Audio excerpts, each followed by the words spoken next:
یہ شرک ایسی چیز ہے جس پہ کوئی بھی اللہ کا پیغمبر علیہ الصلوۃ والسلام وہ دو ہی کاموں کے لیے آتے ہیں، ایک خدا کی توحید، خدا کی حاکمیت کو قائم کرنے کے لیے کہ انسان کی آزادی سلب نہیں کر سکتا،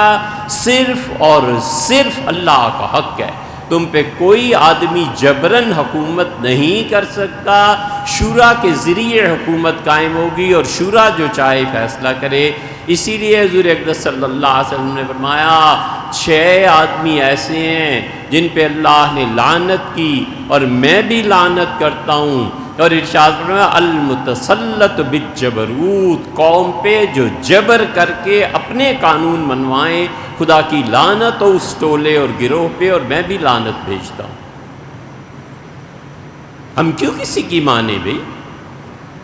اللہ نے قوانین رکھے ہیں، بس ٹھیک ہے، جو نئی چیز ہے اس میں کوئی مجتہد اجتہاد کا اہل اس پہ اجتہاد کرتا ہے، بسم اللہ، اس اجتہاد پہ بحث ہوگی، اس اجتہاد کو کرٹیسائز کیا جائے گا، اچھا برا چھان پھٹک کے جو قانون بن گیا بن گیا۔ سیدنا عمر رضی اللہ عنہ کے اجتہاد پہ صحابہ رضی اللہ عنہ بحث کرتے تھے، ہم کیوں نہیں کر سکتے اگر علم ہے اور مجتہد ہونے کا اہل ہے؟ اور دوسری چیز جس کے لیے انبیاء علیہ السلام بھیجے جاتے تھے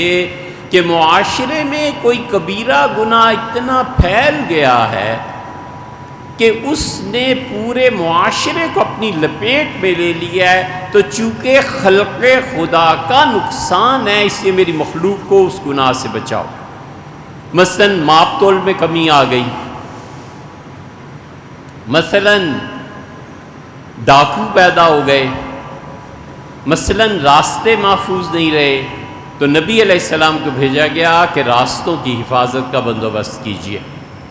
ڈاکوؤں کی سرکوبی کیجیے۔ اسی لیے اللہ کہتا ہے وَمَن لَّمْ يَحْكُم بِمَا أَنزَلَ اللَّهُ، اور ہم نے یہودیوں سے کہہ دیا تھا کہ یاد رکھو زمین پہ جو شخص میرے قانون کو نہیں مانے گا فَأُولَٰئِكَ هُمُ الظَّالِمُونَ، وہ ظالم ہوگا، مرنے کے بعد وہ سزا ملے گی جو ظالموں کو۔ عیسائیوں کا معاملہ آیا تو اللہ نے صاف کھلی بات کر دی، اس نے کہا جو میرے بندوں پہ وہ قانون نافذ کرے جو میں نے نہیں نازل کیا فَأُولَٰئِكَ هُمُ الْكَافِرُونَ، یہ کافر ہو جائے گا۔ اور ہماری باری آئی تو اللہ نے کہا أُولَٰئِكَ هُمُ الْفَاسِقُونَ، پرلے درجے کا گناہ گار آدمی ہے جو اس امت پہ کوئی ایسا قانون لا کر نافذ کر دے جو قانون اللہ نے نہیں کہا۔ آپ کے سارے آئلی قوانین اور آپ کے آئین میں متعدد شکیں، اور نکاح فام میں کہ دوسرے نکاح کے لیے پہلی بیوی سے اجازت ضروری ہے وغیرہ وغیرہ، یہ سب وہ چیزیں ہیں جو خدا کی نظر میں سخت گناہ گار ہیں، اور اللہ نے ان پابندیوں کو لوگوں پر نہیں لگایا۔